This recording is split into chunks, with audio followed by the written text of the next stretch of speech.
March 15th, 1955, Tuesday, 2 p.m. The package arrived at 2 p.m., delivered to Bumpy Johnson's Harlem brownstone, 409 Edgecombe Avenue. A beautiful box, wrapped in gold paper, red ribbon, no return address, but a card, to Mrs. Johnson, with admiration, a friend. Mayme Johnson opened the door, saw the package, smiled, brought it inside. Bumpy was at Small's Paradise, working. She was alone. Opened the box carefully. Inside, Belgian chocolates, 2 dozen, handcrafted, expensive, the kind Mayme loved. She read the card again. A friend? Who? She didn't recognize the handwriting, but chocolates were chocolates. She took one. Dark chocolate, caramel center, delicious. Took another, then another. By 2:30 p.m., she'd eaten 6. 2:45 p.m. First symptoms. Mayme felt dizzy, nauseous, sat down. Must be the flu or something she ate for lunch. Tried to stand, couldn't. Her legs were weak, shaking. Then the pain started. Stomach, sharp, intense, like knives. She fell, hit the floor, couldn't breathe, couldn't call for help, convulsing. Raymond Quick Lewis was outside, Bumpy's bodyguard, always watching the house. Heard a crash, ran inside, found Mayme, on the floor, seizing. Oh God, Mrs. Johnson. He grabbed the phone, called Bumpy. Boss, it's Mayme, she's down. What? She's convulsing. I don't know what happened. Call an ambulance, now. Already did, I'm coming. Bumpy dropped everything, ran. From Small's Paradise to home, normally 10 minutes, he made it in 5. 3 p.m. Ambulance arrival.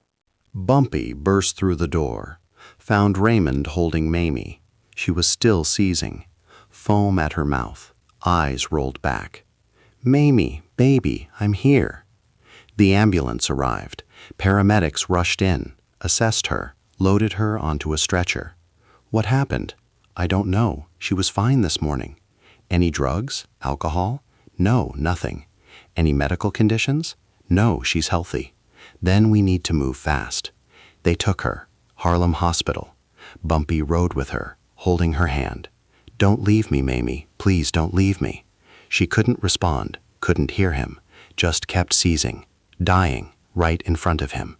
3:15 p.m. Harlem Hospital. Dr. Sarah Chen met them. Emergency room. She'd been Bumpy's doctor for 26 years, knew the family, loved Mayme like a sister. What happened? I don't know. She just collapsed. Dr. Chen examined Mayme quickly, checked vitals. Heart rate, 140. Blood pressure, 180/120. Pupils, dilated. Convulsions, continuing. This looks like poisoning. What? Poison. The symptoms are classic. What kind of poison?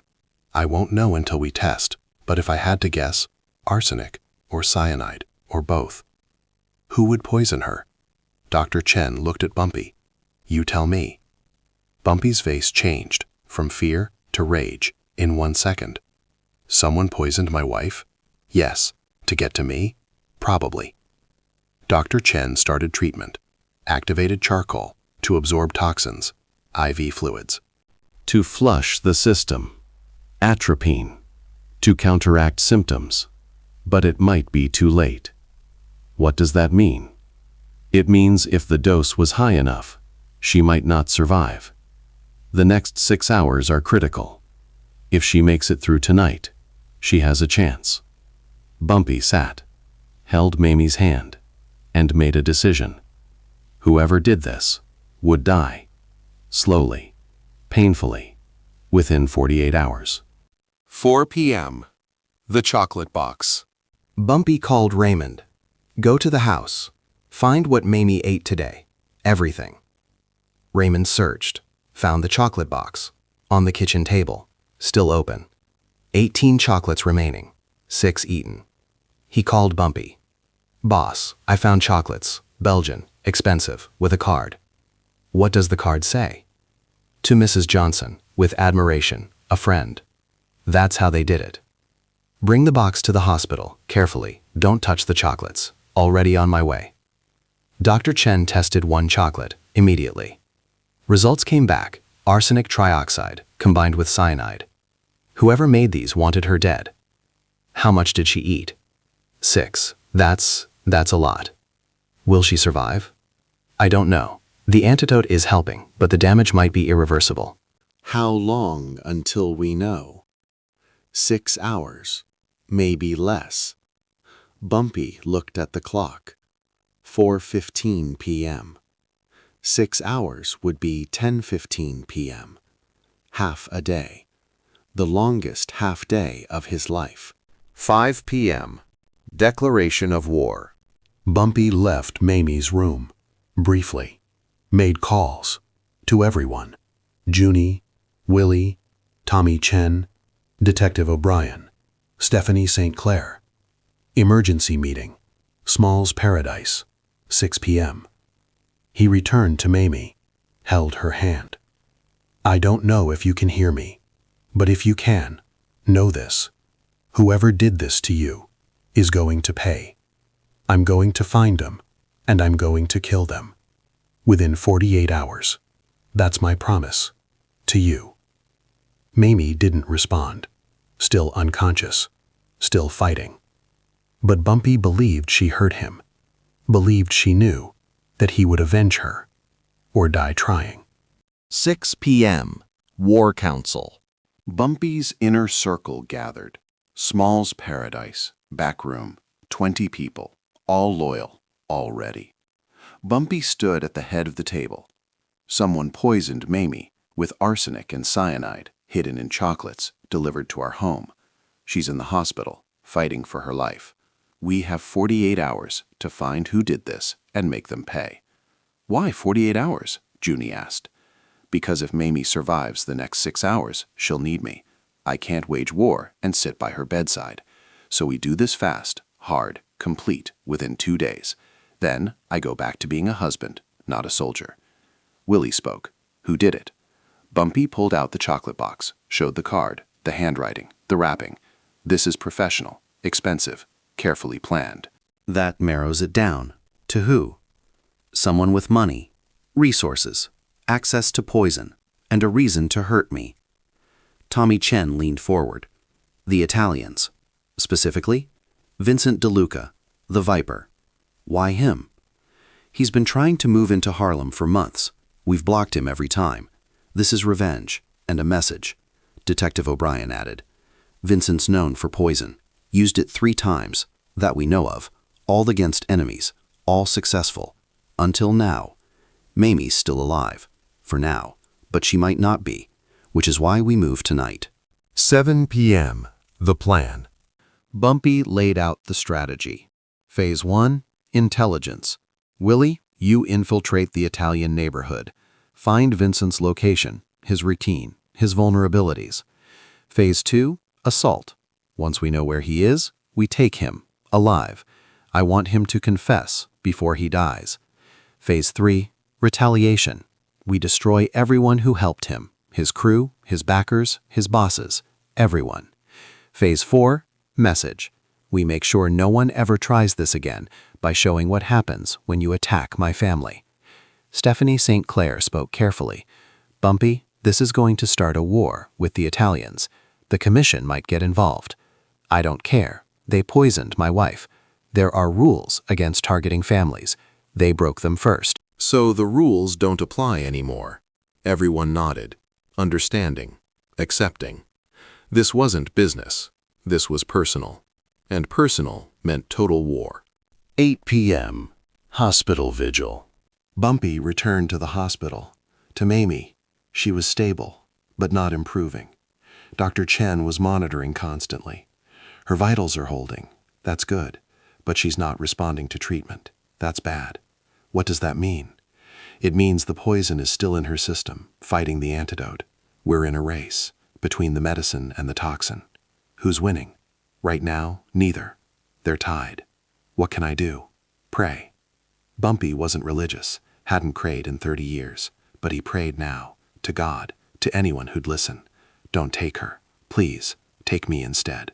I'm the one who deserves punishment, not her. She's innocent. She's good. She's everything I'm not. So if someone has to die, let it be me, not her. Please, not her. 9 p.m. First intel. Willie called. "Boss, I found something." "What?" "Vincent was at his restaurant 2 hours ago, bragging." "About what?" "About a special delivery he made today to a friend's wife. He was laughing about it with his crew." "Where is he now?" "Left the restaurant, heading to Fat Tony Salerno's place, the Bronx, for a meeting." "How many men?" "6 with him, plus whatever Fat Tony has, so at least 20. "Can we take them?" "Not tonight. Too many, too fortified. We need a better opportunity." "Then we wait, create one." "How?" "By making Vincent feel safe, overconfident. Then we strike. Keep watching, report every movement." "Will do." Bumpy hung up, looked at Mayme, still unconscious. "We're getting close, baby. Hold on. Just hold on." 10 p.m. The turning point. Dr. Chen came in with news. She's responding. What? The antidote is working. Her vitals are improving. Heart rate down to 110. Blood pressure 150/95. Convulsions stopped. She's stabilizing. Will she live? If this continues, yes, she'll live. But what? There might be damage to her organs, liver, kidneys, heart. We won't know until she wakes up. When will that be? Hours, maybe tomorrow. But Bumpy, yes, she's going to survive. Thank God. Bumpy collapsed into a chair, relief washing over him. Mayme would live. That was all that mattered. Well, almost all. Vincent DeLuca still needed to die, and that would happen within the next 38 hours. 11 p.m. Regrouping. Bumpy left Mayme briefly, called another meeting, updated everyone. Mamie's going to survive. Thank God, Junie said. But the war continues. Vincent needs to pay. Agreed. What's the status? Willie reported. Vincent's at Fat Tony's, probably all night. They're celebrating. Celebrating what? Poisoning Mayme. They think she's dead. Good. Let them think that. It makes them careless. Tomorrow morning, when Vincent leaves Fat Tony's, we follow him, find his next location, then we take him. What about Fat Tony? What about him? He's protecting Vincent. He's hosting him. He's complicit. Then he dies too. Boss, that's a commission member. You'll start a war with all 5 families. Then that's a war we'll fight. Nobody poisons my wife and lives. Nobody. The room was silent. Then everyone nodded, understanding. This was Bumpy Johnson, protecting his family, and nothing would stop him. Not the commission, not the entire Italian Mafia. Nothing. Midnight. End of day 1. Bumpy returned to Mamie's room, sat beside her, held her hand. 6 hours had passed since the poisoning, since the declaration of war. Mayme was stable now, breathing easier, color returning to her face, but still unconscious, still fighting. Bumpy whispered, "I love you, Mayme, more than anything, more than power, more than money, more than Harlem. You're my everything, and I'm going to make this right. I'm going to find who did this, and I'm going to end them. That's my promise. To you. Always." He kissed her forehead, then sat back, to wait, to plan, to prepare for the next 36 hours, the most violent 36 hours of his life. March 16, 1955. Wednesday, 6 a.m. Bumpy woke in the hospital chair, neck stiff, back aching, but he didn't care. He looked at Mayme, still sleeping, but breathing steadily, color better. Dr. Chen entered. "Morning. How is she?" "Better. Much better. The poison is clearing her system. Liver function improving. Kidney function stabilizing. She's going to make it." "When will she wake up?" "Today. Probably this morning." "Can I talk to her when she wakes?" "Yes, but keep it brief. She needs rest." Bumpy nodded, then left, to continue the hunt. Mayme was safe. Now Vincent would pay. 7 a.m. Surveillance begins. Willie had been watching Fat Tony's villa all night, from a distance, with binoculars. Vincent finally emerged at 7:15 a.m., with 4 bodyguards. Got into a black Cadillac. Willie followed, discreetly, 3 cars back. Vincent drove to Little Italy, to his restaurant, Bella Napoli, on Mulberry Street. Went inside. Willie called Bumpy.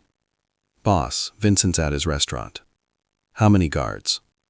4 inside, 2 outside. That's 6, plus Vincent, 7 total. "Can we take them, in broad daylight, on their territory?"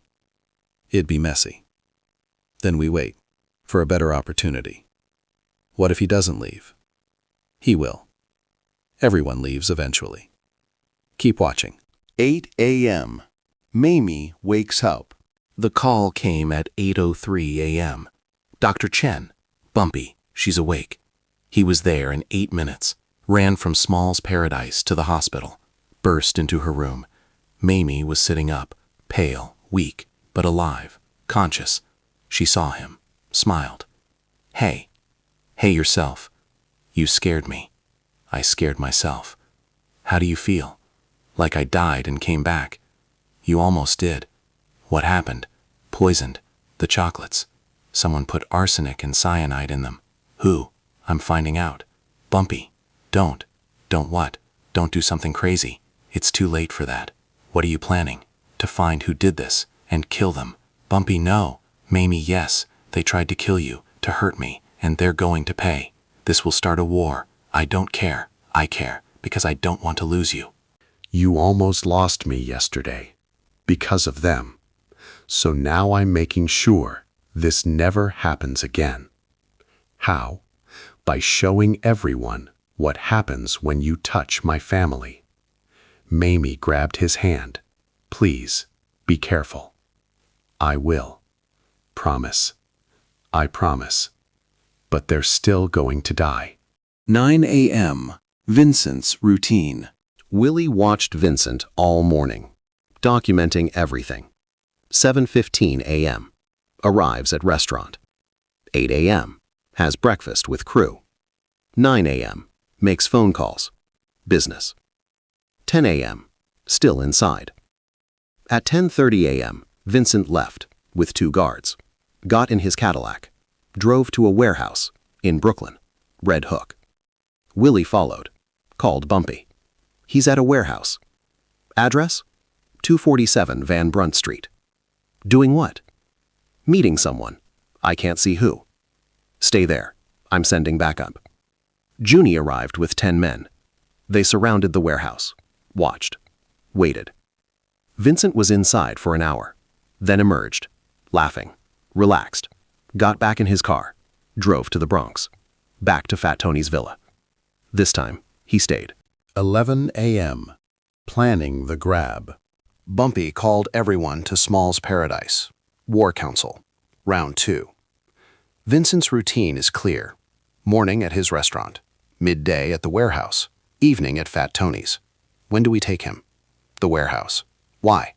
It's isolated. No civilians. No witnesses. Easier to control. When? Tomorrow morning. When he arrives, we hit fast. Grab him. Extract information. Then decide what to do with him. What about his guards? We eliminate them. Quickly. Quietly. This is a snatch and grab, not a massacre. Willie spoke. What about Fat Tony? If we take Vincent, Tony will retaliate. Let him. We'll deal with Tony after. First priority, Vincent. He's the one who poisoned Mayme. He's the one who dies first. Everyone nodded. The plan was set. 12 p.m. Intel gathering. Detective O'Brien came through with information from inside the NYPD.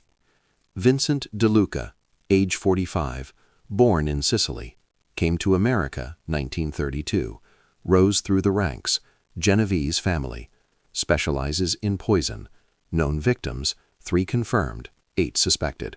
Method, always food or drink, always delivered as gifts. Signature, arsenic and cyanide combination, exactly what he used on Mayme. Motive for targeting Mayme, revenge, against Bumpy, for blocking his Harlem expansion. Orders came from, unknown, possibly Fat Tony Salerno, possibly higher up. Current location, rotating between restaurant, warehouse, and Fat Tony's villa. Vulnerability, arrogant, overconfident, thinks he's untouchable. Bumpy read the file, then looked at O'Brien. Thank you. Be careful, Bumpy. This is going to get ugly. It already is. Just try to keep civilian casualties to 0. That's the plan. O'Brien left, knowing Bumpy was lying. This would be bloody. Very bloody. 1 p.m. Reconnaissance. Junie and Willie scouted the warehouse in detail. Entrances, 3. Front door, side door, loading dock. Windows, 8. Ground floor only. Guards, 2 outside, unknown number inside. Escape routes, multiple. Alley behind, street in front. River access 2 blocks away. Best approach, hit all 3 entrances simultaneously. Overwhelming force, no chance to escape. Estimated resistance, light. Vincent's crew isn't expecting an attack. On their territory. Time required, 5 minutes. To secure building, extract Vincent, exit. Casualties, minimal, if planned correctly. Junie called Bumpy with the assessment. It's doable. How many men do we need? 20. To cover all exits, neutralize guards, secure Vincent. When? Tomorrow, 10:30 a.m. When Vincent arrives for his meeting. Be ready. 2 p.m. Mayme's improvement. Bumpy visited Mayme again. She was eating, slowly, soup and crackers, but eating. That was progress. You look better. I feel terrible, but better than yesterday.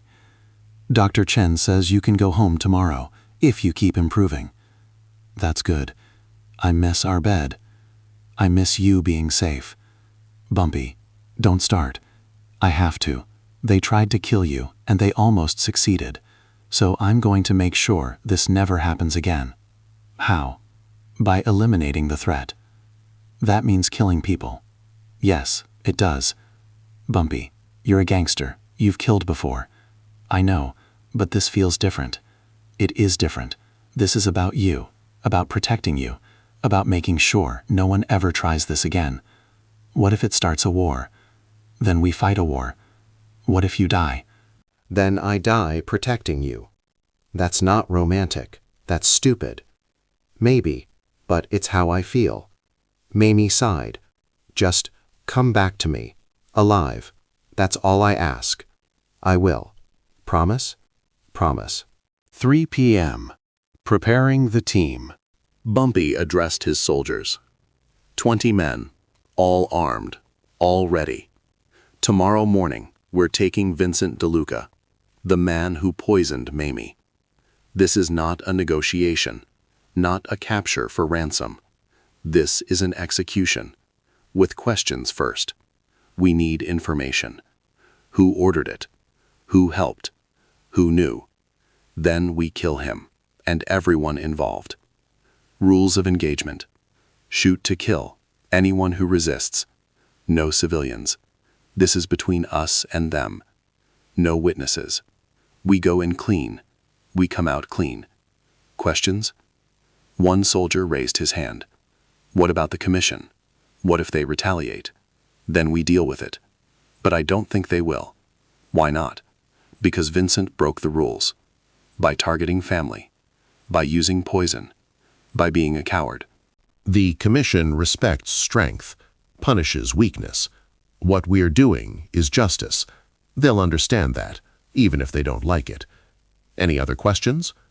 Silence. Good. Rest up. Tomorrow morning, we go to war. 4 p.m. Tommy Chen's warning. Tommy Chen called, with concerning information. Bumpy, I'm hearing things. What things? The Italians know something's coming. How? Informants, spies, rumors. Do they know specifics? No, but they're preparing. Fat Tony's doubled his security. Vincent's being more careful. Other families are watching. This could escalate quickly. I know. Are you sure you want to do this? I don't want to. I have to. Mayme's my wife. Someone tried to kill her. I can't let that stand. I understand. But Bumpy, this could destroy everything we've built. The alliances, the peace. the cooperation. Then we rebuild. After. But first, justice. Tommy sighed. I'll support you, whatever you need. Thank you. Just be smart. Don't let anger make you sloppy. I won't. Good, because Harlem needs you. Mayme needs you. We all need you. Don't die being a hero. I'll do my best. 5 p.m. Father Murphy's counsel. Father Murphy came to Small's paradise. Bumpy was surprised. Father, what are you doing here? I heard about Mayme. Came to check on her. And you. She's okay. Getting better. Good. That's a blessing. Yes, it is. And you? How are you? Angry. Understandable. Planning something violent? Yes. Also understandable. But wrong. Why wrong? Because violence begets violence. I know. But what's the alternative? Let them get away with it? Forgiveness. Forgiveness? They tried to kill my wife. I know. And that's unforgivable. To you. But not to God. I'm not God. No. But you could try to be more like him. By forgiving? By not becoming what you hate. Father, I appreciate the sentiment, but I'm not a saint. I'm a gangster. And in my world, you attack family. You die. That's the rule. Even if the rule is wrong? Especially then. Because if I don't enforce it, everyone thinks I'm weak. And weak means dead. Father Murphy stood. I can't stop you. I know. But I'll pray for you, for your soul. Because what you're about to do will stain it. Maybe. But Mayme will be safe. And that's worth any stain. Father Murphy left, disappointed but understanding. 6 p.m. Final preparations. Bumpy spent the evening organizing. Weapons checked. Ammunition distributed. Routes planned. Contingencies prepared. Escape vehicles stationed. Medical supplies ready. Just in case. Everything was perfect. Almost. Junie approached. Boss, there's one problem. What? Vincent might not go to the warehouse tomorrow. Why not? Fat Tony's having a meeting. All capos. Vincent might attend. That changes things. How? We can't hit a commission meeting. That'd be suicide. So what do?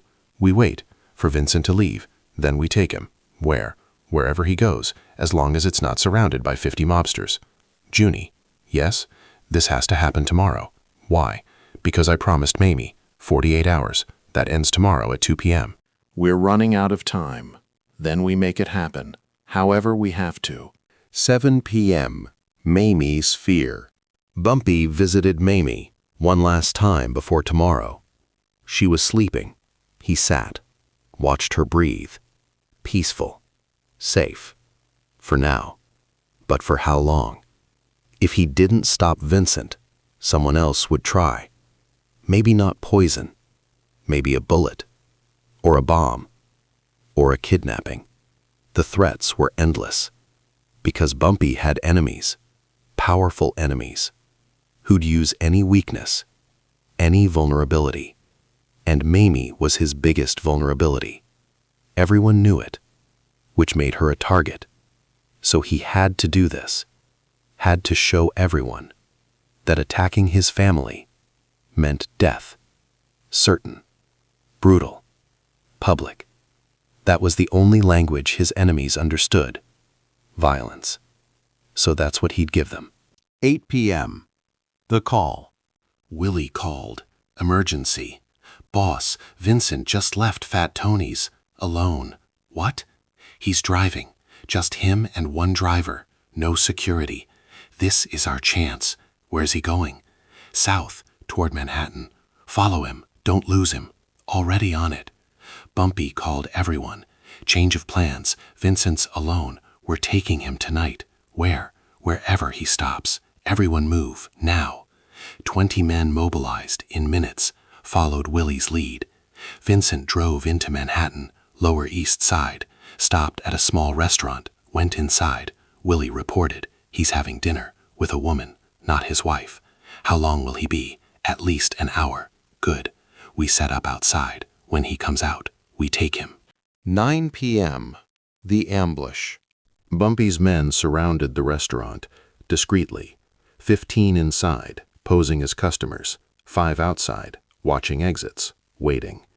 Vincent had no idea. He was eating, laughing, with his mistress, celebrating, probably still bragging about poisoning Mayme, thinking he'd gotten away with it, thinking Bumpy was weak, grieving, distracted.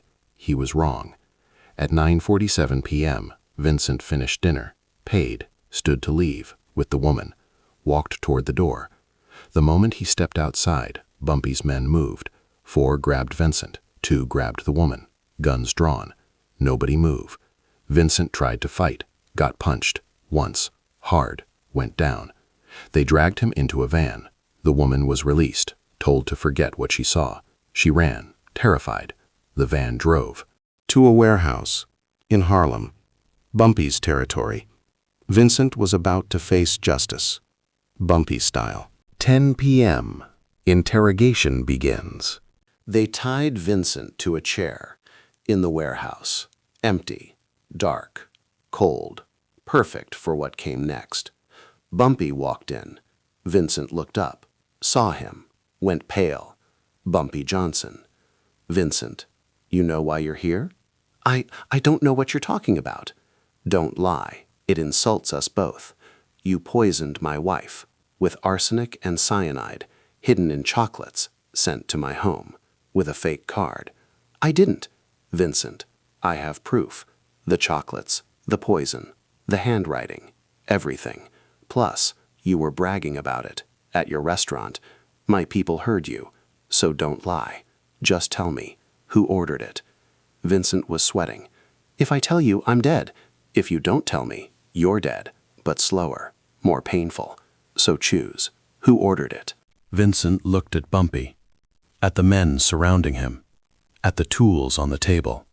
Knives, pliers, blowtorch. He broke. Fat Tony Salerno ordered it. Why?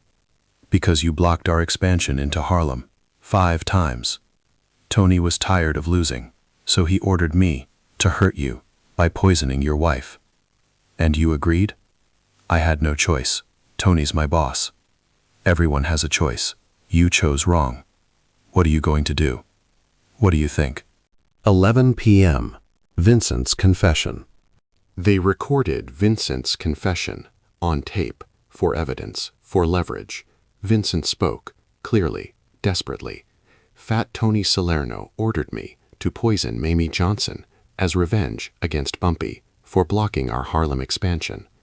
I obtained the poison, made the chocolates, delivered them to Bumpy's home on March 15th. I knew it would kill her. That was the plan, to hurt Bumpy by killing his wife. I'm sorry. I didn't want to, but Tony ordered it, and you don't disobey Tony. Bumpy stopped the recording. You're sorry? Yes. Too late. I know. But you needed to hear it. I didn't need to hear anything, except who ordered it, and now I know. So thank you for that. What happens now? Bumpy pulled out a gun. Now you pay. Wait. For what? Give me a chance. To what? Run? Hide? Beg? You didn't give Mayme a chance. No. So why should I give you one? Because? Because why? Vincent had no answer. Bumpy shot him. Once. In the head. Quick, clean. Too merciful, but efficient. Vincent slumped. Dead. 1 down. 1 to go. Fat Tony Salerno. Midnight. Day 2 ends. Bumpy stood over Vincent's body, felt nothing.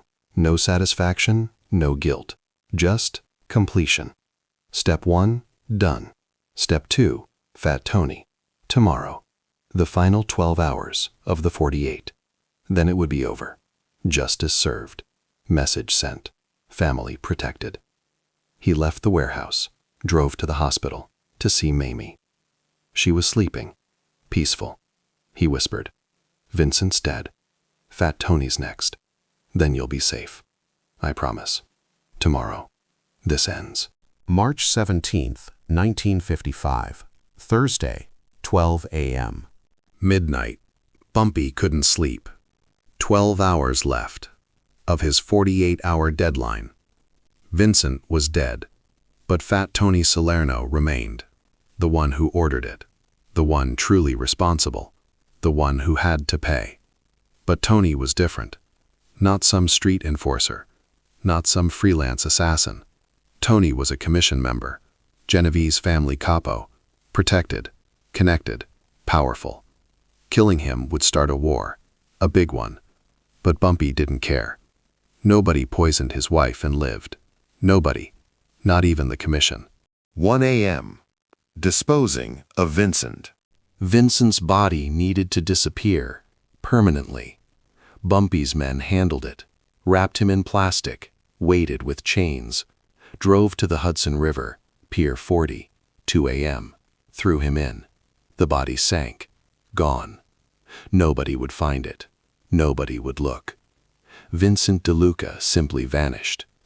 His mistress wouldn't talk, too scared. His crew wouldn't report it, too guilty. They knew what he'd done, knew he deserved whatever happened. Fat Tony would know, though, by morning. Would know Vincent was gone, would know Bumpy took him, would prepare, or attack first. Either way, violence was coming. 3 a.m. Planning Fat Tony's end. Bumpy called an emergency meeting. 3 a.m., Small's Paradise. Everyone exhausted, but focused. Vincent's dead. Good. Now Fat Tony. How? That's the question. Tony's in the Bronx, at his villa. How many guards? Willie had been watching. At least 30, inside and outside. Plus motion sensors, guard dogs, cameras. It's a fortress. Can we assault it? Junie shook his head. Not without massive casualties, on our side. And we'd never reach Tony. He has a panic room, reinforced steel, with escape tunnel to a waiting car. We'd never catch him. So frontal assault is out. What about alternatives? Tommy Chen spoke. Lure him out. How? With something he can't resist. Like what? A meeting. With whom? You, Bumpy. He wants Harlem. He's wanted it for years. What if you offer to negotiate a deal? He'll suspect a trap. Probably. But he's also greedy, arrogant, thinks he's untouchable. If you offer the right deal, in the right location, he might come. What location? Somewhere neutral, public enough that he feels safe, private enough that we can act. Suggestions? Detective O'Brien, who'd been listening quietly, spoke. The Fulton Fish Market. Why there? It's neutral territory, nobody's turf. Opens at 5 a.m. Busy, loud, crowded. Tony would feel safe. And there are a dozen exits, alleyways, loading docks. We could position men everywhere. Tony brings security, sure, but in that chaos, we'd have the advantage. Everyone considered it. Risky, but possible. Bumpy nodded. Make the call. 4 a.m. The invitation. Bumpy called Fat Tony. Direct line. Tony's private number. Few people had it. The phone rang. Once. Twice. 3 times. Then, Tony's voice. Groggy. Annoyed. Who the fuck is this? It's Bumpy Johnson. There was silence. Then, Tony laughed. Bumpy, what a surprise. You know what time it is. 4 in the morning. I know. So this must be important. It is. I want to talk. About what? About Harlem. About peace. About ending this. Ending what? Don't play stupid, Tony. You ordered Vincent to poison my wife. I don't know what you're talking about. Vincent confessed. Before I killed him. More silence. You killed Vincent. Last night. And now I'm coming for you. Unless what? Unless we make a deal. What kind of deal? Meet me. Fulton Fish Market. 6 a.m. We talk. Face to face. You bring your people. I bring mine.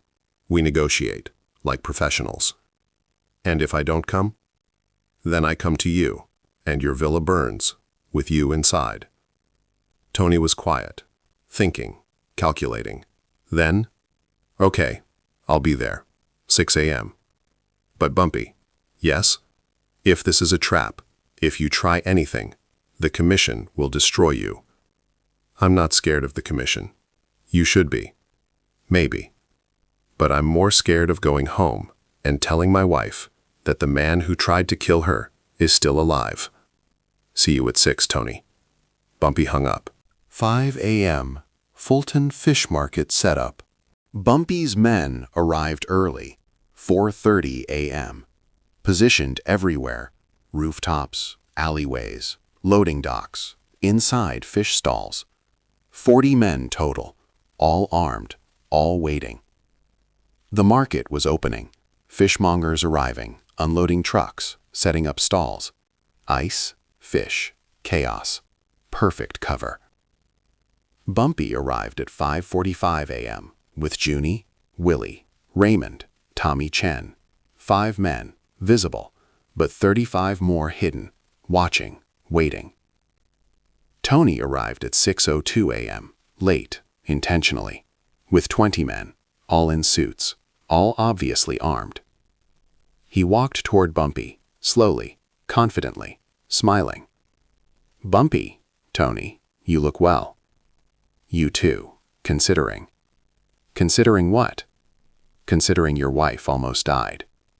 Tony's smile disappeared. "Let's talk." "Yes, let's." 6 a.m. The negotiation. They sat at a fish stall, surrounded by noise, ice, smell. Tony's men stood behind him. Bumpy's visible men stood behind him. So Tony began. "You want peace. I want justice. Same thing? No, it's not. Justice means you pay for what you did. I didn't do anything. You ordered Vincent to poison my wife. Allegedly. Not allegedly. He confessed, on tape, before you killed him. Yes." Tony leaned back. "Even if I did order it, which I'm not admitting, why would I negotiate? Why not just kill you, right here, right now? Because you're outnumbered.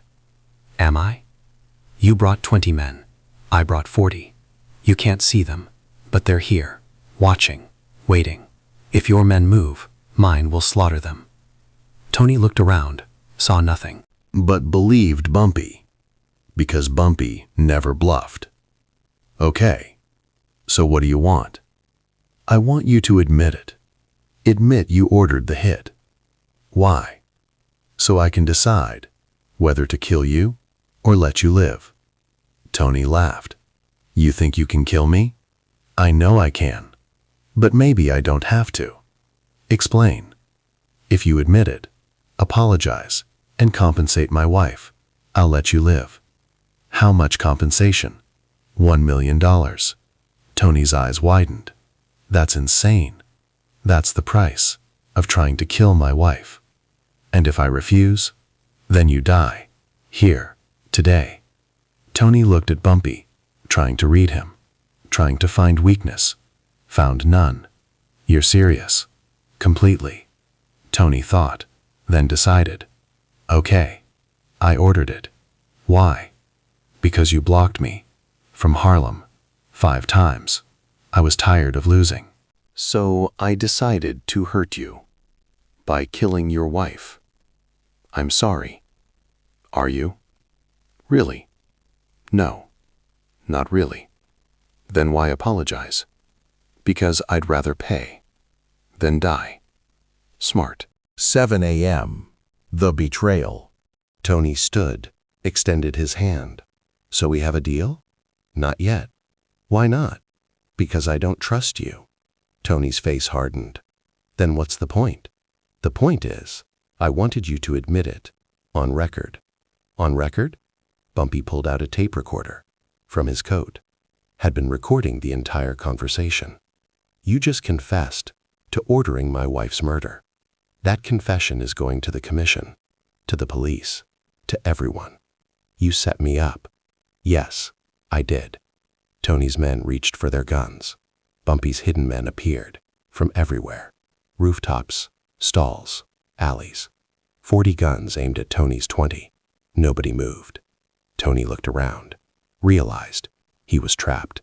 "You son of a bitch. I told you. Nobody poisons my wife and lives. But you said we could make a deal." I lied. Just like you lied when you said you were sorry. Now you have two choices. What choices? Come with me. Face the commission. Let them judge you for breaking the rules, targeting families.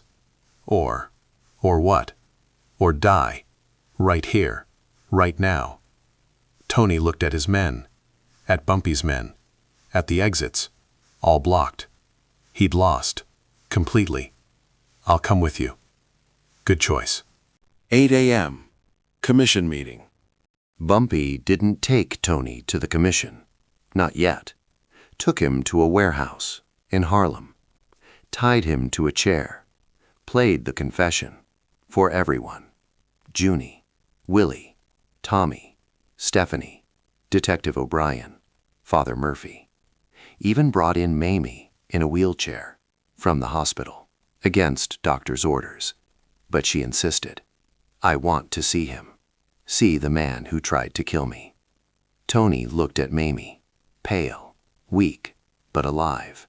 He'd failed, and now everyone knew it. Mayme spoke, barely a whisper. Why? Tony didn't answer. Why did you try to kill me? I didn't know you, never met you, never heard you. So why? Tony finally spoke. Because hurting you hurt him. He pointed at Bumpy. That's all. Nothing personal. Nothing personal? You tried to murder me. And it's not personal. It's business. Mayme laughed, bitter, weak. You people and your business. You destroy lives, families, communities, all for business. You're monsters, all of you. She looked at Bumpy. Even you. I know, but I'm your monster, and I'm going to make this right. How? By killing him? Yes. That won't make it right. Maybe not, but it'll make it even. Mayme closed her eyes. Do what you have to do. I'm too tired to care. They took her back. To the hospital. To rest. To recover. To forget. If she could. 9 a.m. Father Murphy's plea. Father Murphy approached Bumpy before the execution. Don't do this. Why not? Because killing him makes you like him. I'm already like him. No, you're better. How? Because you have a choice. He didn't give Mayme a choice, but you can give him one. What choice? Mercy. Father, he tried to kill my wife. I know, and that's unforgivable. But killing him won't undo that, won't heal Mayme, won't make you feel better. Then what will? Letting him live, in shame, in debt, in knowledge that he owes you everything. That's more powerful than death. Father Murphy was wrong, but Bumpy appreciated the effort. I'll think about it. That's all I ask. Father Murphy left. Bumpy didn't think about it. Tony would die, today, before the 48 hours ended. 10 a.m. The commission arrives. Unexpectedly, the commission came to Bumpy's warehouse. 5 men, Carlo Gambino, Meyer Lansky, Joe Bonanno, Tommy Lucchese, and Carmine Persico, the 5 most powerful mobsters in America.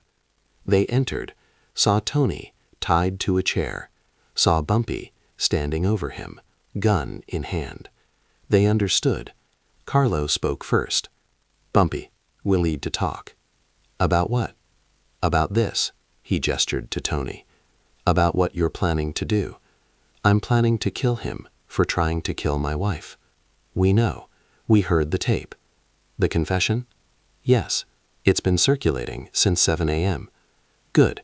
So you know, Tony broke the rules by targeting family. Yes, he did. So you understand why I'm doing this. We understand, but we can't allow it. Why not? Because Tony is commission. If you kill him without our permission, it sets a precedent that anyone can kill anyone for any reason. That's chaos. He tried to kill my wife. And we're sorry, but there's a process. What process? Commission, trial. We judge him. We decide his fate, not you. And if your decision is wrong, then you appeal. But you don't execute without our blessing. Bumpy looked at the 5 men. They were serious, calm, united. Killing Tony now would mean war with all 5 families. He couldn't win that. So what do you want? A trial. Now. Here. We'll judge Tony, based on the evidence, the confession, and we'll decide if he lives or dies. Fair. Bumpy thought, then nodded. Fair. 11 a.m. The trial. The commission sat in Bumpy's warehouse, improvised courtroom. Carlo presided. The charges are clear. Fat Tony Salerno, you are accused of ordering the attempted murder of Mayme Johnson, in violation of commission rules against targeting families. How do you plead? Tony looked defiant. Not guilty. We have your confession, on tape. That was coerced. Bumpy threatened me. Did he? Yes, with death, if I didn't confess. Bumpy spoke. That's a lie. The tape is clear. Tony admitted freely. Carlo raised a hand. We'll listen to the tape. They played it. Tony's voice, clear, incriminating. I ordered it, because you blocked me from Harlem 5 times. I was tired of losing, so I decided to hurt you by killing your wife. The commission listened. When it ended, Carlo spoke. The confession is clear, voluntary, incriminating. Tony, do you have anything to say in your defense? Tony tried. Bumpy was blocking our business for years, costing us millions. Someone had to act by targeting his wife. It was the only way to hurt him without starting a war. You started a war anyway. Yes, but there is no but. You violated our rules. You targeted a civilian, a woman, an innocent. That's unacceptable, even for us. So what's the verdict? The commission conferred, quietly, for 5 minutes. Then Carlos spoke. We find Tony Salerno guilty of violating commission rules. The penalty is death. Bumpy, you may proceed. 12 p.m. Execution. Bumpy stood over Tony, gun in hand. 48 hours had passed, since Mayme was poisoned, since Bumpy declared war, since he promised justice. And now, finally, justice. Tony looked up. Any last words? Just one. What? You're no better than me. Bumpy nodded. You're right, I'm not.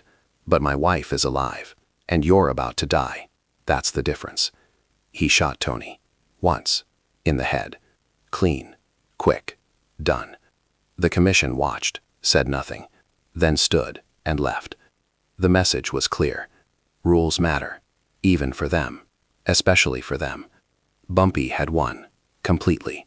Vincent dead, Tony dead, Mayme alive. 48 hours, exactly. His promise kept. 1 p.m. Aftermath. Bumpy called Mayme. At the hospital. It's done. Both of them? Yes. Vincent and Tony. Dead. How do you feel? Empty. Not satisfied. No. Just tired. I'm sorry. For what? For putting you through this. For being who I am. For making you a target. Bumpy. Stop. I knew who you were. When I married you. 30 years ago. I chose this life. Knowing the risks. This isn't your fault. It's Tony's. And he paid. So now, come home. I'm being discharged tomorrow. And I want to see you. Not the gangster. Just my husband. I'll be there. Promise. Promise. 2 p.m. 48 hours complete. Exactly 48 hours since the poisoning, since the declaration, since the promise. Bumpy sat in his office, Small's paradise, alone, thinking about the last 2 days, about the violence, about the blood, about whether it was worth it. His phone rang. Carlo Gambino. Bumpy. Carlo. I wanted to say something. What? You did the right thing. by bringing it to us for the trial. Thank you. But I also want to warn you.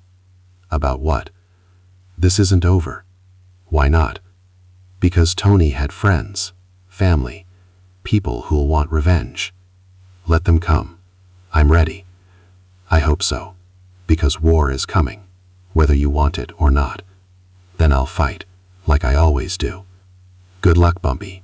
You're going to need it. Carlo hung up. Bumpy sat back, knowing The next 48 hours would be just as violent as the last, because in his world, peace never lasted. Violence was eternal. But Mayme was alive, and that was worth everything. March 18th, 1955, Friday, Day 4, 8 a.m. Mayme came home. Bumpy picked her up from the hospital, carried her over the threshold like it was their wedding day again. Welcome home. It's good to be home. How do you feel? Weak, but alive. That's what matters. Inside, the house had changed. New security, reinforced doors, bulletproof windows, motion sensors, cameras, guards outside, 24/7. Mayme noticed. It looks like a fortress. It is, because of me, because of us. I don't want to live in a prison. You're not in prison. You're protected. There's a difference. Is there? Mayme sat on the couch, carefully, still weak. Bumpy, I love you, but I can't live like this, constantly afraid, constantly guarded, constantly waiting for the next attack. I know. So what do we do? I don't know. But I'll figure it out. Promise? Promise. 10 a.m. First retaliation. The phone rang. Junie. Boss, we have a problem. What? Someone hit our numbers spot on 125th. Robbed it. Killed 2 of our guys. Who? Don't know yet. But the message was clear. This was revenge. For Tony. How much did they take? 50,000. And they left a note. What does it say? For Fat Tony. This is just the beginning. Bumpy's jaw clenched. Find out who and make them regret it. Already working on it. How many men do we have available? 30 on rotation. Not enough. Double it. 60 men, armed. Protecting our spots. Our people. Our territory. This is war now. We treat it like war. Understood. And Junie. Yeah? Nobody comes near this house. Nobody comes near Mayme. Anyone tries. Kill them. No questions. No warnings. Just kill them. Got it. 12 p.m. Commission warning. Carlo Gambino called. We have a situation. Tony's nephew, Salvatore Salerno, is rallying support for revenge against you. How much support? 3 crews, maybe 50 men. When? Soon. Maybe today, maybe tomorrow. What's the commission doing about it? Nothing. Why not? Because technically, you killed Tony, even though we approved it. Sal doesn't care about approval. He cares about blood. Family blood. So you're letting him come after me? We're not stopping him, but we're not helping him either. This is between you and the Salerno family. Thanks for nothing. Bumpy, understand something. We approved Tony's execution because he broke the rules. But his family has the right to seek vendetta. That's also a rule. So we stay neutral. And may the best man win. Carlo hung up. Bumpy called everyone. Emergency meeting. Immediate. 1 p.m. War Council. 30 men gathered. Small's paradise. Bumpy addressed them. Tony's nephew Sal is coming for us with 50 men, maybe more. When? Unknown, but soon. How do we prepare? We fortify. Every location, every business, every home. Guards doubled, weapons distributed, everyone on alert. What about offense? Willie asked. Do we hit them first? Where? We don't know where they are. Not yet. Tommy Chen spoke. I can find them. How? My people have eyes. In Little Italy. In the Bronx. Everywhere Italians operate. Give me 6 hours. I'll know where Sal is, what he's planning, when he's moving. Good. Find him. Then we decide. Hit first or wait. Either way, we end this before it spreads.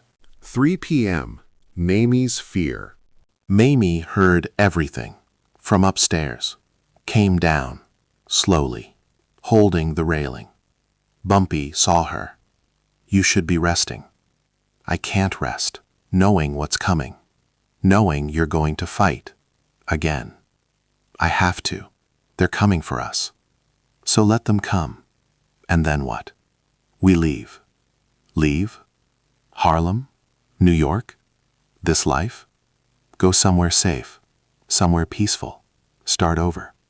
Mayme, we can't just leave. Why not? Because this is our home. This was our home. Now it's a battlefield. And I'm tired of being a casualty.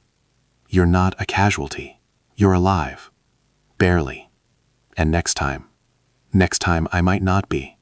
So I'm asking you, begging you, let's leave, before it's too late. Bumpy held her. I can't. Why not? Because if I run, everyone thinks I'm weak. And weak means more attacks, more danger, more people trying. So I have to stay. I have to fight. I have to win, or we'll never be safe, anywhere. Mayme cried. Then I'm leaving. What? I can't watch you die. Can't be the reason for more violence. So I'm leaving, going to my sister's in Philadelphia until this is over. Bumpy's heart broke. Okay. When? Tomorrow. I'll have Raymond drive you. Thank you. Mayme. Yes. I'm sorry. I know. Me too. 5 p.m. Tommy's intel. Tommy Chen called. I found them. Where? Sal's crew. They're holed up. In a warehouse. In the Bronx. Near Yankee Stadium. How many? 43 men. Armed. Planning something big. When? Tonight. Midnight. They're hitting Small's Paradise. Trying to kill you. How do you know? I have someone inside. Someone who owes me. They told me everything. The plan, the timing, everything. Can we trust them? I trust them with my life. Good enough for me. What's the plan? We hit them first, before they hit us. When? Now. We have 7 hours. To plan, to position, to strike. Let's not waste them. 6 p.m. Counter-strike plan. Bumpy laid out the strategy. Sal's in a warehouse, with 43 men, planning to hit us tonight. So we hit them. Now. Before they're ready. How? 3-pronged assault. Team 1, front entrance, 20 men, led by Junie. Hard and fast, maximum violence, draw their attention. Team 2, back entrance, 15 men, led by Willie.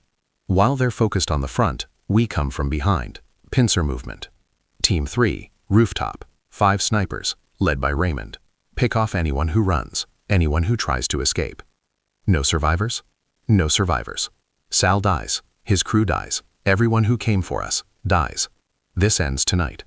Questions? One soldier raised his hand. What about the commission? They said they're neutral, so they won't interfere? Correct. This is between us and Sal. No rules, no limits. Just survival. Any other questions? Silence. Good. We move in 1 hour. Get ready. 7 p.m. Goodbye to Mayme. Before leaving, Bumpy went to Mayme. She was packing for Philadelphia tomorrow morning. He knocked. Come in. I'm leaving. I know. I might not come back. I know that too. If I don't, if something happens, you're taken care of. Everything is in your name. The businesses, the money, the properties, all yours. I don't want them. I want you. I know. But if you can't have me, at least you'll have security. Bumpy, yes. Be careful. I will. And Bumpy, yeah. I love you. Even when I hate this life. I love you. I love you too. Always. He kissed her, one last time, then left, to war. 8 p.m. The assault begins. 60 men, 3 teams, surrounded the warehouse. Junie's team, front. Willie's team, back. Raymond's team, rooftop. At 8:17 p.m., Bumpy gave the signal. Go. Junie's team hit the front door. Explosives, blew it open, charged in. Gunfire erupted, immediate, intense. Sal's men were ready, somewhat, but not for this level of violence.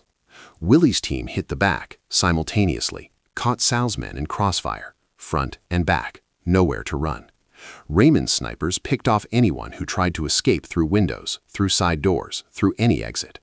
It was a slaughter. Sal's 43 men against Bumpy's 60. In 7 minutes, it was over. 38 of Sal's men dead, 5 captured.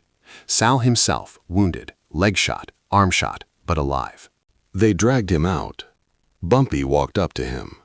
On the ground, bleeding. Sal looked up. Bumpy Johnson.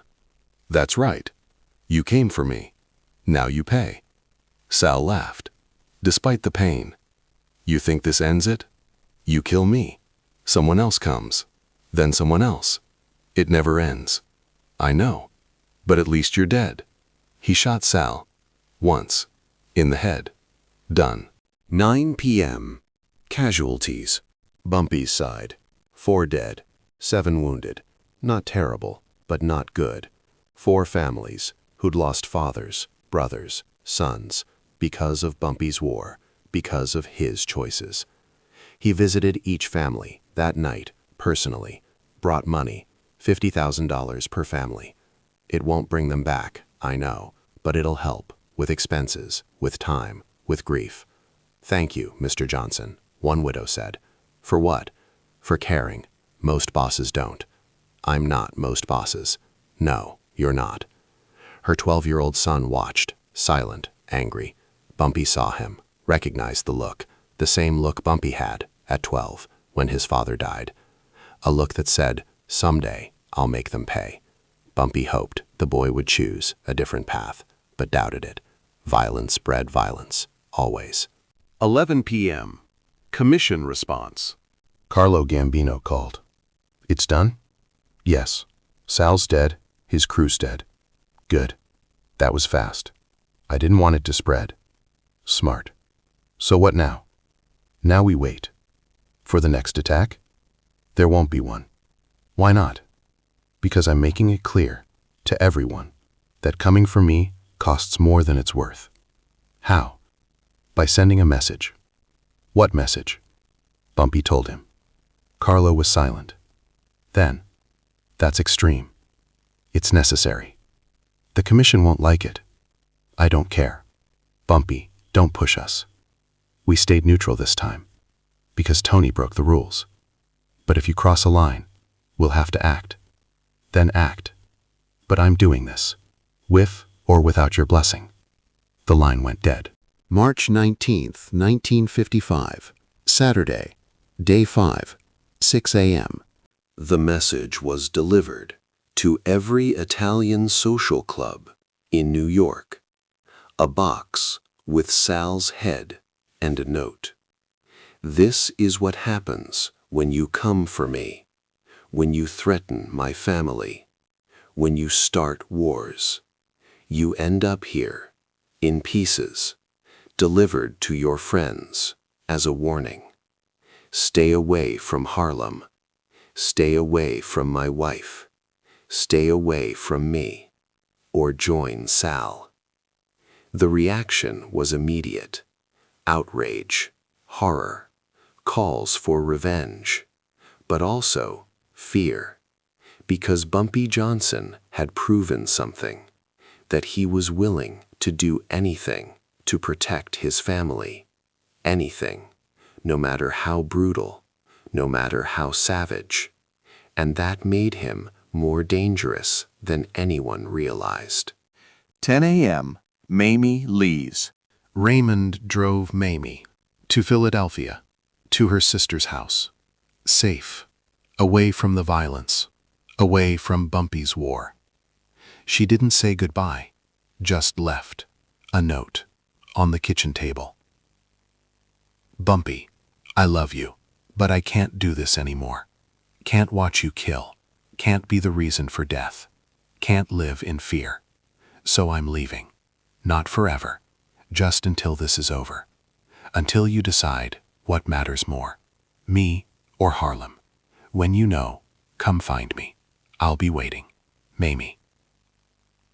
Bumpy read it 3 times, then folded it, put it in his pocket, next to his heart. She was right. He had to choose. Eventually. But not today. Today, he had a war to finish. 2 p.m. Final confrontation. The commission demanded a meeting with Bumpy immediately. He went with 20 men to a restaurant in neutral territory. The 5 bosses waiting, angry. Carlo spoke first. You sent Sal's head to every club in New York? Yes, that was unnecessary. It was a message. It was barbaric. It was effective. Bumpy, you're pushing us. To do what? To declare you an enemy of the commission. Do it. What? If you think I'm your enemy, declare it. Start a war. See what happens. You can't win against all 5 families. Maybe not, but I'll take a lot of you with me, and Harlem will burn before you take it. Is that what you want? The bosses looked at each other, unsure. Bumpy continued. Or we end this, now. How? You leave me alone. I leave you alone. We respect boundaries, honor agreements, and never, ever target families again. That was the original rule, before Tony broke it. The bosses conferred, quietly. Then Carlo spoke. Agreed. No more targeting families, no more wars, unless provoked. And Bumpy? What? No more heads in boxes. That's not how we do things. Fine. Next time, I'll just make them disappear. Completely. Carlo almost smiled. That works. The meeting ended. The war was over. For now. March 20th, 1955. Sunday. Day 6. 8 a.m. First quiet morning in a week. No attacks, no threats, no violence. Just silence. Bumpy sat in his empty house, alone. Mayme's absence everywhere. Her coffee cup, unused. Her chair, empty. Her side of the bed, cold. He'd won the war, killed Vincent, killed Tony, killed Sal, destroyed 50 men, made the commission back down, protected Harlem, but lost Mayme. What kind of victory was that? The phone rang. Detective O'Brien. Bumpy. Patrick. Just checking in. How are you? Alive. That's good. Is it? You sound rough. I am. Mayme left. I heard. Where'd she go? Philadelphia. Her sisters. Are you going after her? I don't know. Why not? Because I don't know what to say. Try I'm sorry. For what? For everything. For the life. For the danger. For making her a target. She knew what she was getting into when she married me. 30 years ago? Maybe. But that doesn't make it okay. Patrick. Yeah. How do you do it? Do what? Balance family and this life. You're a cop. Dangerous job. But your wife stayed. How? Because I made her a promise. What promise? That I'd always come home. That I'd always choose her over the job when it mattered. And you kept that promise? Mostly. Sometimes the job won. Sometimes she won. But she always knew that she came first, in my heart, if not always in my actions. Bumpy was quiet. Then, I don't know if I can do that. Then you've already lost her. O'Brien hung up. Bumpy sat, thinking, about choices, about priorities, about what mattered. March 22, 1955. Tuesday. Day 8. 10 a.m. Bumpy drove to Philadelphia, to Mayme's sister's house, Eleanor. Nice neighborhood, quiet, peaceful. Everything Harlem wasn't. He knocked. Eleanor answered. Bumpy. Eleanor. Is she here? She's here, but she doesn't want to see you. I know, but I need to see her. Eleanor studied him. You look terrible. I feel terrible. Good, you should. Can I come in? Eleanor stepped aside. 5 minutes, that's all. Thank you. Mayme was in the living room, reading. Looked up, saw Bumpy. Didn't smile, didn't frown. Just looked. Hi. Hi. Can we talk? We are talking. Alone? Eleanor left, reluctantly. Bumpy sat, across from Mayme. She waited. He spoke. I'm sorry. For what? For everything. For putting you in danger.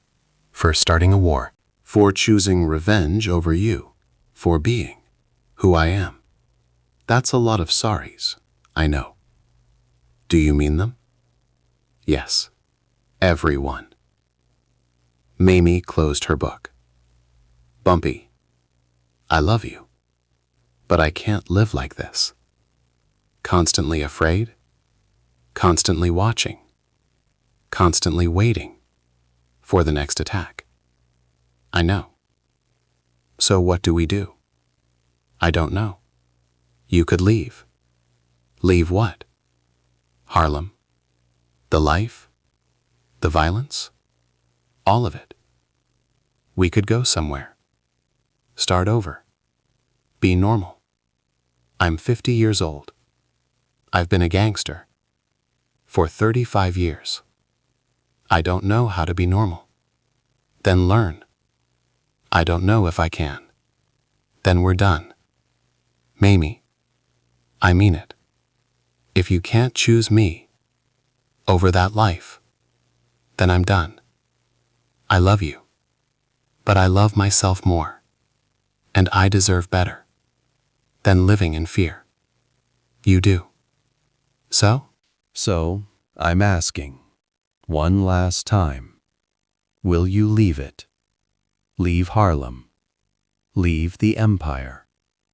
Leave everything I've built. Yes. For me. Will you? March 22nd, 1955, 11 a.m. The choice. Bumpy thought. About 35 years, in Harlem, building an empire, earning respect, creating power. Was he willing to walk away from all of it for Mayme? He looked at her, really looked, at her strength, her beauty, her loyalty. For 30 years, she'd stood beside him, through everything. Arrests, violence, enemies, wars. She'd never asked him to change, until now, until she almost died, because of him, because of his choices, because of his enemies. She deserved better, deserved safety, deserved peace, and he could give that to her, if he was willing to sacrifice everything else. He spoke, quietly. If I leave, someone else takes over. Harlem falls apart, or gets taken by the Italians, by anyone. Everything I built, gone. I know. And you're okay with that? If it means I keep you? Yes. Why? Because Harlem will survive, without you. But I won't. That's the difference. Bumpy took her hand. If I do this, if I walk away, we go somewhere far, somewhere no one knows us. We start completely over. No crime, no violence, no empire. Just us. Just us? Where would we go? I don't know. California? Too obvious. Florida? Too many mobsters. What about Canada? Montreal? I've heard it's nice. Quiet. We could disappear there. When? Soon. I need to transfer power. Make sure Harlem's protected. Make sure my people are taken care of. Then we go. How long? 2 weeks. 2 weeks. To dismantle 35 years? I'll make it work. Bumpy. Yes. Promise me. This isn't a trick. I promise. This is real. I'm choosing you. Over everything else. Over Harlem. Over power. Over the life. I'm choosing you. Mayme cried. Finally. Okay. Okay. Okay. We'll go. Together. To Montreal.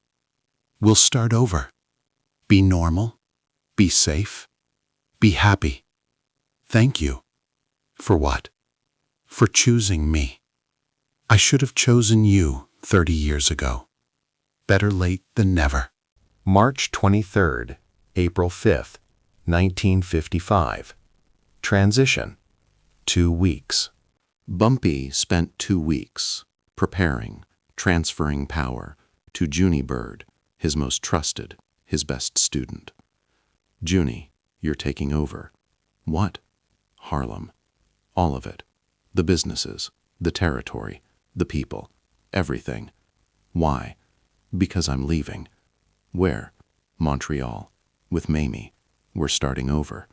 Boss, I can't. You can, and you will. I've taught you everything for 20 years. You're ready. But what about the commission? I've already talked to them. They approve. You're legitimate, recognized, protected. What about our people? Tell them that I'm retiring, that you're in charge, that nothing changes except the face. The protection continues. The businesses continue. Life continues, just without me. When? 2 weeks. I'm giving you time. To transition. To establish yourself. To prove you can do this. What if I fail? You won't. But if you do, Tommy Chen has your back. And Stephanie St. Clair. And Detective O'Brien. You're not alone. Thank you for trusting me. Don't thank me yet. This job is harder than it looks. I know. Good. Then you'll do great. April 5th, 1955. Departure Day. Bumpy and Mayme packed 2 suitcases each. That's all. Everything else left behind. Money in accounts. For Junie. For the organization. For the community. Properties transferred. Businesses signed over. Ties cut. Clean. Complete. Final. They drove to the train station. Penn Station. 8 a.m. train. To Montreal. Via Boston. 30 people came to say goodbye. Junie, Willie, Raymond, Tommy Chen, Stephanie St. Clair, Detective O'Brien, Father Murphy, friends, family, colleagues, all crying, all understanding. Bumpy spoke. Brief. I'm not dying, just leaving.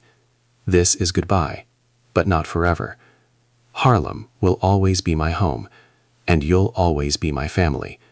But Mayme comes first now, as she should have, 30 years ago. Thank you. For everything. For loyalty. For friendship. For making my life worth living. Take care of each other. Take care of Harlem. And if you ever need me, you know where to find me. He shook hands with everyone, hugged some, cried with others, then boarded the train with Mayme and left. Harlem, his empire, his identity, everything. For her. April 6th, 1955. Montreal. New life. They arrived in Montreal, found a small apartment in a quiet neighborhood. No guards, no guns, no enemies, just peace. Bumpy Johnson, age 50, former gangster, king of Harlem, legend, now retired, living under a new name, William Bennett, working, a normal job, in a bookstore, earning, a normal salary, living, a normal life, with Mayme, who was happy, finally, truly, completely happy. One night, 2 months in, June 1955, they were having dinner, at home, Mayme cooking, Bumpy setting the table, like a normal couple. She asked, "Do you miss it?" "What?" "Harlem, the power, the respect. Sometimes. Do you regret leaving? No. Why not? Because you're here, and you're happy, and that's all I ever wanted. What about you? Are you happy? Bumpy thought, then smiled. Yes, I am. Really, really. This is different. Quiet. Simple. But good. Better than I expected. Better than the violence? Much better. I don't wake up wondering if someone's trying to kill me. I don't go to sleep planning wars. I just live. That's nice. Yes, it is. Mayme kissed him. I'm proud of you. For what? For choosing this. For choosing us over everything else. That took courage. More than any fight, any war, any violence. Real courage is choosing peace when you're built for war. Thank you for giving me the chance. 1960, 5 years later. They'd been in Montreal 5 years, happy, peaceful, anonymous. Nobody knew. William Bennett was really Bumpy Johnson. Nobody cared. One day, a letter arrived from Junie, boss. I know you said no contact, but I had to write to tell you. Harlem is thriving. Crime is down. Businesses are up. The community is strong. Everything you built still stands. Everything you taught me, I'm using every day. Thank you for trusting me, for giving me this chance, for showing me that power without purpose is empty. I hope you're well. I hope you're happy. I hope you're at peace. Because you deserve it. After everything you gave to Harlem, to us, to me. Take care of yourself and Mrs. Johnson. You're missed, but respected. Always. Junie Bumpy read it 3 times, then showed Mayme. He's doing well. Yes, he is. Are you proud? Very. Do you want to go back? No. Never? Mayme, I chose you. I chose this life. I don't regret it.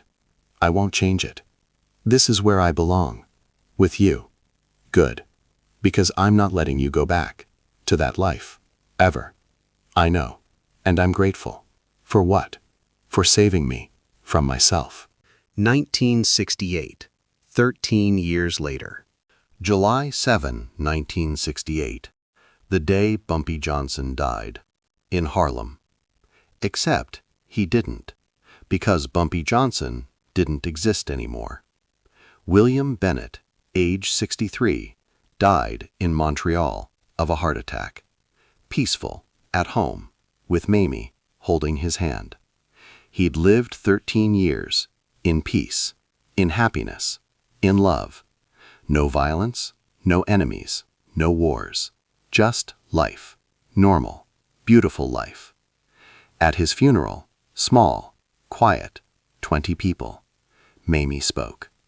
William Bennett was my husband for 43 years, but he wasn't always William. Once he was someone else, someone powerful, someone dangerous, someone feared. But he chose to be William, to be normal, to be mine. And I'm grateful for every day we had together, for every choice he made to put me first. To choose peace, to choose love. That's his legacy. Not the power, not the empire, not the violence. The choice. To be better, to be different, to be just a man who loved his wife more than anything. That's enough. That's everything. 1990, 22 years after Bumpy's death. Mayme Johnson, age 82, still living in Montreal, still keeping the secret that Bumpy didn't die in 1968 in Harlem, but in Montreal, in peace. Nobody knew, except her and Junie, who'd kept the secret for 43 years. She wrote a memoir, finally, called Harlem Godfather, The Rap on My Husband, Ellsworth Bumpy Johnson, published 1990. told the truth about Bumpy's life, about his crimes, about his power, but also about his love, about his sacrifice, about his choice to leave it all for her. The book ended. In 1955, Bumpy Johnson disappeared. People thought he died, or ran, or was killed. But the truth is simpler and more beautiful. He chose me over Harlem, over power, over everything. And we lived. 13 more years. In peace. In happiness. In love. That's the real story of Bumpy Johnson. Not the gangster, but the man who loved me more than his empire. That's his legacy, and it's enough. 2025, 70 years after the poisoning. A young historian named Marcus Williams was researching Bumpy Johnson's life for a documentary. He found Mayme's memoir, read the ending, didn't believe it. Bumpy Johnson, retiring, disappearing, living normally? Impossible. So he investigated, found records. In Montreal, William Bennett, died 1968, heart attack, matched Bumpy's description, matched the timeline. Could it be true? He found Mayme's grave, Montreal, buried next to William Bennett. The headstone read, Mayme Johnson Bennett, 1908-2008, beloved wife, who taught me that love is stronger than power. Marcus stood there, understanding, finally. Bumpy Johnson, the legend, the gangster, the king of Harlem, had done the most powerful thing possible. He'd walked away. For love. That was his real legacy. Not the violence, not the empire. The choice. To be better. To choose love over power. That's the story nobody knew. Until now. The end. If this story of love, sacrifice, and choosing peace over power moved you, hit that subscribe button. Drop a like if you believe that real strength is choosing love over violence. Share this with someone who needs to hear about the gangster who gave up everything for his wife. What would you sacrifice for love? Let me know in the comments. And remember, the greatest power isn't in taking, it's in walking away. Bumpy Johnson proved that, when he chose Mayme over Harlem, over everything. That's love. That's legacy. That's what matters.